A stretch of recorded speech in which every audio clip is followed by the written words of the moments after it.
সুপ্রভাত বন্ধুরা, আশা করি সবার সকাল হাসি মুখে শুরু হয়েছে। একেতে রবিবার, তার উপর ঘুম থেকে উঠে জানলা খুলে দরজা খুলে এরম একটা বৃষ্টি ভেজা সকাল দেখতে কার না ভালো লাগে বলো তো।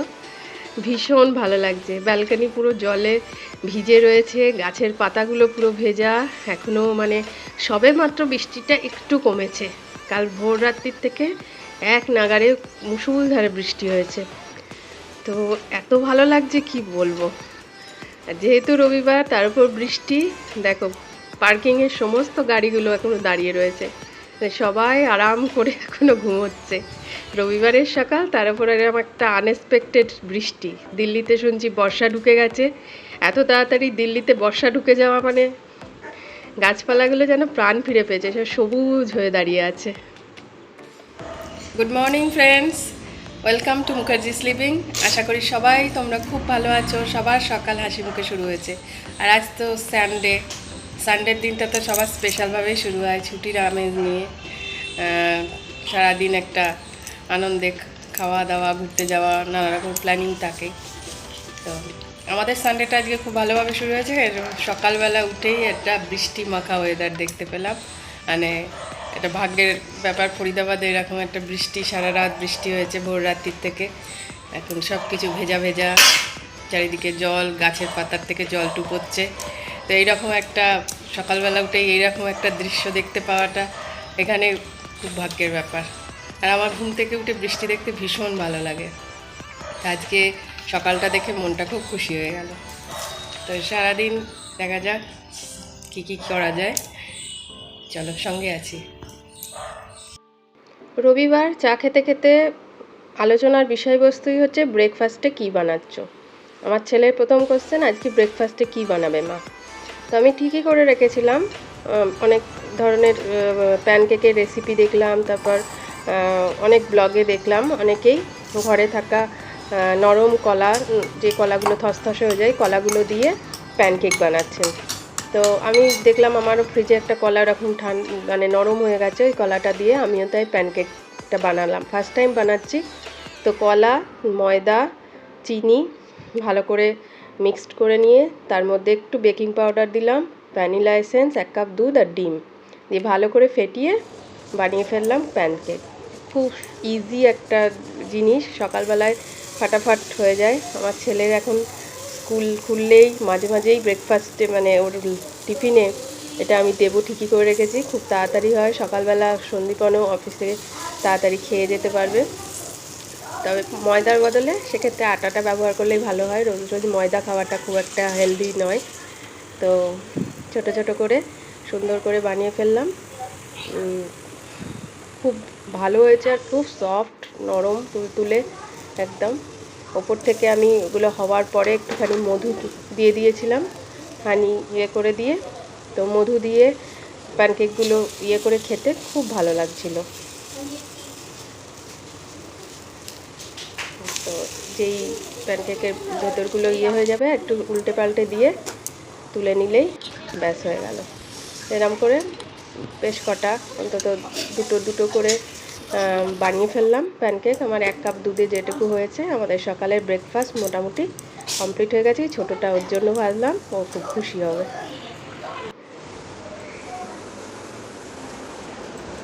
না না, বলো কেমন হয়েছে। ছোটোটা আগে খাও।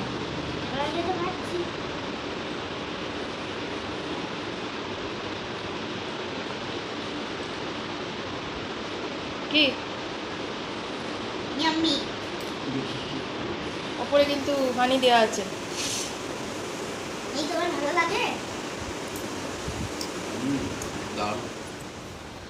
ব্রেকফাস্ট সেরে একটু ব্যালকনিতে এলাম।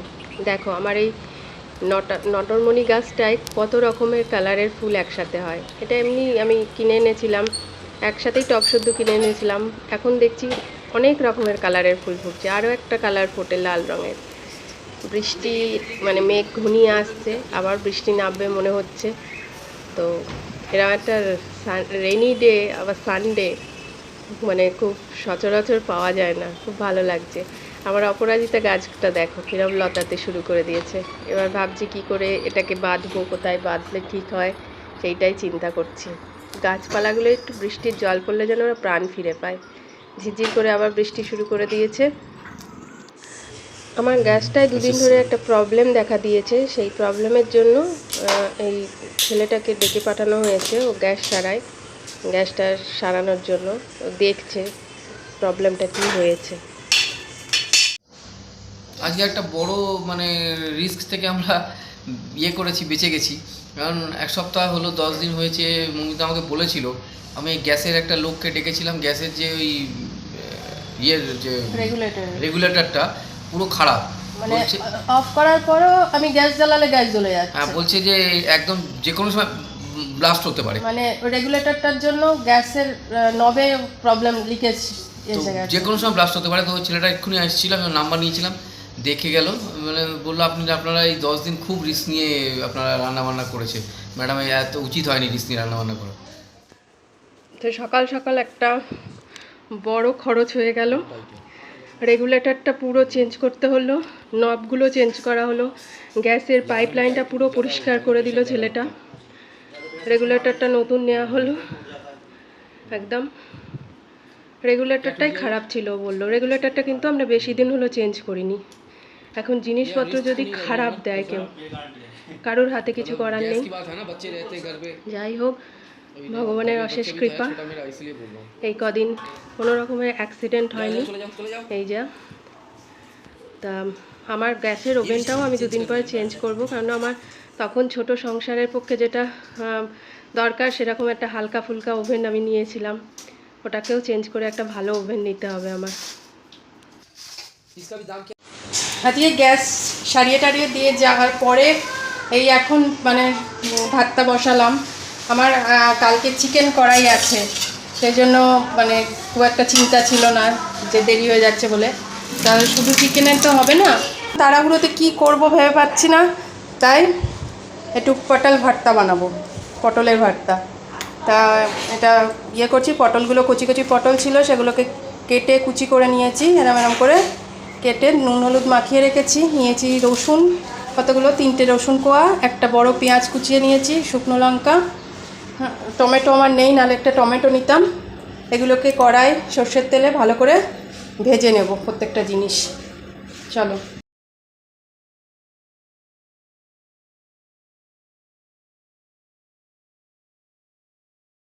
কড়ার মধ্যে সর্ষের তেল আর একটু কালো জিরে আর শুকনো লঙ্কা ফোড়ন দিয়ে পটল পেঁয়াজ রসুন সব দিয়ে একসাথে ভালোভাবে ভেজে নেব আমি। যে এই যে হয়ে গেছে, এটা একদম ভাজা ভাজা, একদম লাল করে ভেজে নিয়েছি ভালো করে। এই ভাজাটাকে এবার আমি নাবিয়ে একটু ঠান্ডা করব, করে এটাকে মিক্সিতে দেবো। আমি শুধু এর মধ্যে একটুখানি পোস্ত দেব, পোস্ত দিয়ে এটা মিক্সিতে পেস্ট করে নেব। এটা একটু ঠান্ডা হোক ততক্ষণ। দেখো এই ভাজাটা এবার আমি মিক্সারের জারে দিয়ে দিচ্ছি, আর ওর মধ্যে ওপর থেকে শুধু পোস্তটা দেব। তবে তোমরা পোস্তটা আগের থেকে বেটে নিলে তারপর এটার সাথে মিক্সড করে নিলে বেশি ভালো হবে। ওপর থেকে পোস্তটা দিলে ঠিক মতো মিক্স হতে চায় না। দেখো একদম রেডি পটলের ভর্তা। আমি প্রথম এটা ট্রাই করলাম, সত্যি মানে দারুণ খেতে, দারুণ। পটলের ভর্তাটা যা সুন্দর হয়েছে যে আর কিচ্ছু লাগছে না। আমি শুধু এই পটলের ভর্তাটা দিয়েই পুরো ভাতটা খেলাম, এত ভালো হয়েছে, too good. Good evening friends. সন্ধ্যে তো অনেকক্ষণই হয়ে গেছে, এখন প্রায় 8:30 বাজে। তো এখন এতক্ষণ ছেলেকে পড়াচ্ছিলাম, ও পড়ার সময়টা ভিডিও টিডিও করতে গেলে একটু ওর অসুবিধে হয়ে যায়, তাই জন্য আমি পড়াচ্ছিলাম এতক্ষণ। সন্দীপন একটু বেরিয়েছিল, একটুখানি ওয়েদারটা তো একটু ভিজে ভিজে আছে, মানে বৃষ্টি বৃষ্টি ওয়েদার, আর সানডে যেহেতু বেরিয়েছিল একটু, ওখানে মোমো হয়, মোমোর দোকান আছে, গরম গরম মোমো আনতে গিয়েছিল। তা এই মোমোজ নিয়ে এলো গরম গরম, তাই আমরা এখন মোমোজ খাচ্ছি, তারপর একটু চা খাবো।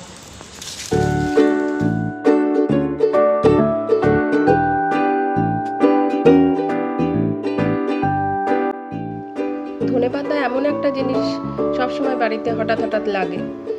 ধনেপাতা নিয়েও আসে, একগোছা নিয়ে আসে, কিন্তু এত তাড়াতাড়ি ধনেপাতাগুলো নষ্ট হয়ে যায়, মানে কি বলবো, প্রত্যেকটা সময় তো ইউজ করা হয় না, হয়তো দুদিন থাকলো, দুদিনেই নষ্ট হয়ে গেল। তাই ধনেপাতা সন্দীপন এবার নিয়ে এসেছে, আমি ওগুলোকে ভালো করে যেরকম করে স্টোর করে রাখে ওইভাবে রেখে দিচ্ছি একটা কোটোর মধ্যে তলায়। আর ধনেপাতাগুলো পুরো শুকনো ছিল, আলাদা করে আমার ধুতে হলো না। কোটোর মধ্যে তলায় টিস্যু দিয়ে দিলাম, টিস্যু দিয়ে তার উপরে ধনেপাতাগুলো কিছুটা রেখে আবার টিস্যু ঢাকা দিয়ে তার উপরে আবার কিছুটা ধনেপাতা রেখে টিস্যু ঢাকা দিয়ে রেখে দেবো। অনেক দিন এটা থাকে, ভালো থাকে, তাজা থাকে, ভিজে যায় না। আমার বাড়িতে খাওয়া নিয়ে খুব বায়নাক্কা চলে। রবিবার কেউ রুটি খাবো না, পরোটা চাই, নয় লুচি চাই। রোজ রোজ রুটি পরোটা খাওয়া তো ভালো না। আজ একটু ছাতু, আটা, পেঁয়াজ কুচি, ধনেপাতা কুচি, লঙ্কা কুচি, ভাজা মশলা দিয়ে একটু ছাতুর পরোটা করে নিচ্ছি, একদম আটা দিয়ে। তো সবসময় ভালোও লাগে না, সকাল থেকে না নিজে হাতে সমস্ত কিছু করা তো মাঝে মাঝে খুব ক্লান্ত লাগে। তারপরে এইসব করে আবার এডিটিংটা করতে হবে রাত্রিরে, তাই তাড়াহুড়ো করছি। খাবারের ডিনার সেরে গাটা ধুয়ে ফ্রেশ হয়ে তারপর ঘরে যাব, গিয়ে নিজের কাজ নিয়ে বসবো। এই রাতের এইটুকু সময় শুধু আমার নিজস্ব কাজের সময়, নাহলে একদম সময় করে উঠতে পারি না। তো আজকের ব্লগটা আশা করি তোমাদের খুব ভালো লাগবে। ভালো লাগলে অবশ্যই লাইক কমেন্ট করো, মনের জোরটা একটু বাড়িও, পাশে থেকো। আর প্লিজ যারা এখনও আমার চ্যানেলটা সাবস্ক্রাইব করোনি কিন্তু ব্লগ দেখছো, প্লিজ আমার চ্যানেলটা সাবস্ক্রাইব করে দিও। তো আবার একটা ব্লগ নিয়ে খুব তাড়াতাড়ি তোমাদের সামনে আসছি। ততক্ষণের জন্য গুড নাইট, টেক কেয়ার, বাবাই। সবাই খুব ভালো থেকো, সাবধানে থেকো।